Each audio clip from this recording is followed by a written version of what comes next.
A gente pensa no Novembro Dourado, já faz 3 anos que a gente tem falado disso, por conta do dia 23 de novembro, que é o Dia Nacional de Atenção ao Câncer Infanto-Juvenil, né?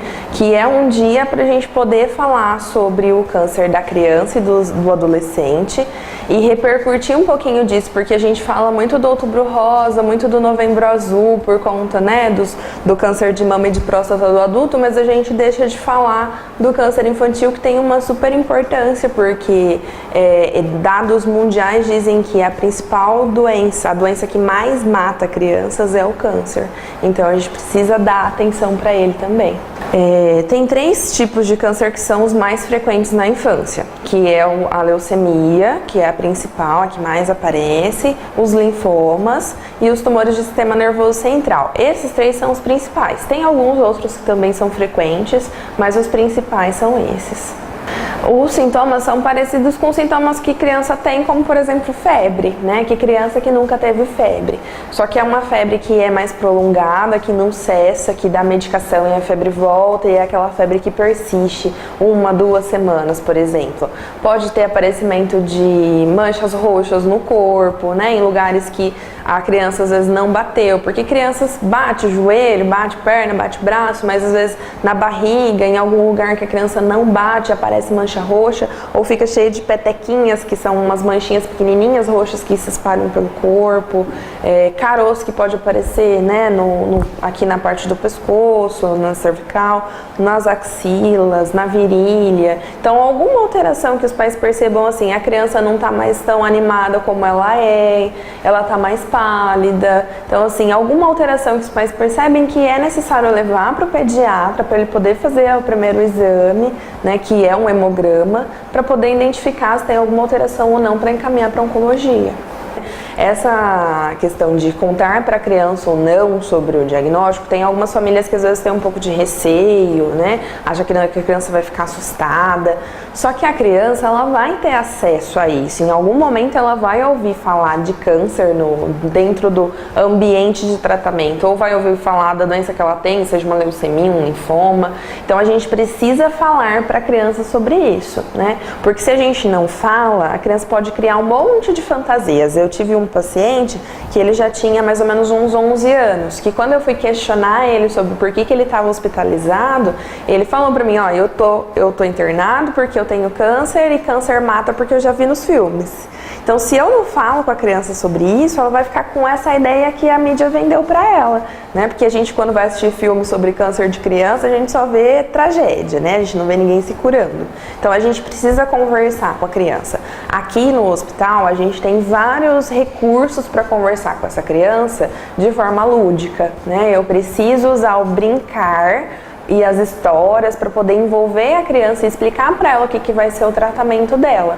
A gente tem desde fevereiro um projeto que chama Projeto Dodói, que é uma parceria entre a Abrale e o Maurício de Souza. Então as crianças recebem um kit, que é uma mônica ou um cebolinha, que é de pano, assim, grande, e a criança recebe várias coisas dentro desse kit para brincar de médico com esse boneco, para fazer os procedimentos, e aí tem um gibi que conta a história da Maria, que a Maria tem leucemia. Então é um jeito da gente ir contando para a criança como que vai ser todo o tratamento dela, o que ela tem, e que aquilo vai favorecer com que ela seja curada e volte para a rotina normal dela, porque quando a gente faz o diagnóstico, a rotina da criança e da sua família se transforma. Quando a gente pensa no diagnóstico da criança, é muito diferente do adulto, porque a criança, independente da idade dela, ela não tem a mesma visão que a gente adulto tem do câncer, né? Quando a gente pensa em câncer, a gente adulto, a gente pensa em morte, a gente pensa em sofrimento, a gente pensa que é uma doença que tem baixa probabilidade de cura, a gente lembra de alguém da família que já teve câncer e que sofreu muito, com efeito colateral e tudo isso. Só que a criança, ela reage ao o tratamento também diferente do adulto.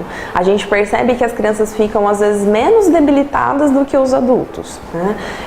E isso porque a quimio de criança é mais forte, né? Então a gente vê o quanto que a criança resiste mais ao tratamento quimioterápico. Então, como elas não têm essa visão, né, de morte, principalmente as menores, elas encaram aquilo como um tratamento, como se ela tivesse com alguma outra doença. Eu tenho que ir no hospital, eu preciso tomar medicação e eu volto para minha casa. É claro que quando elas ficam internadas ou tem que vir aqui muito tempo, elas sofrem com isso, claro, porque a criança parou de ir para a escola, ela parou de fazer coisas que antes ela gostava de fazer, como por exemplo ir em piscina de clube, poder ir no shopping de domingo à tarde, que agora ela não pode mais, frequentar alguns ambientes que antes ela frequentava, que agora ela não pode, então ela vai sofrer com tudo isso, sim, mas ela não tem essa ideia de que é uma doença que pode matar. Então ela não encara o tratamento dessa forma, né? Tanto é que aqui a gente faz de tudo para a criança não sair o máximo da rotina dela. Então, por exemplo, ela para de ir para a escola, aí ela não tem as festividades da escola de Dia das Crianças e de Natal, por exemplo, a gente traz para o hospital, né? Porque é um jeito de tentar fazer com que essa criança não sofra tanto. E aí a gente vê, por exemplo, a sala de espera do ambulatório da quimioterapia é o quê? É uma sala de brinquedo, é uma brinquedoteca. Então elas vão brincar, elas vão passar o tempo delas, que é muito diferente do que se a gente for para um ambulatório de quimioterapia de adulto, né? Então a gente faz de tudo para que essa criança não encare a doença e o tratamento como algo ruim, algo aversivo na vida dela. A gente tenta proporcionar coisas positivas para tentar humanizar o quanto mais esse ambiente.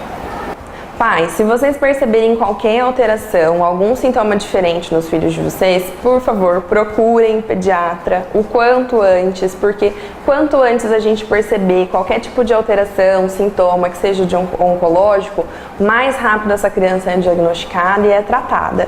E a gente precisa batalhar contra o câncer infantil. Então, todo mundo junto contra o câncer infanto-juvenil no dia 23 de novembro.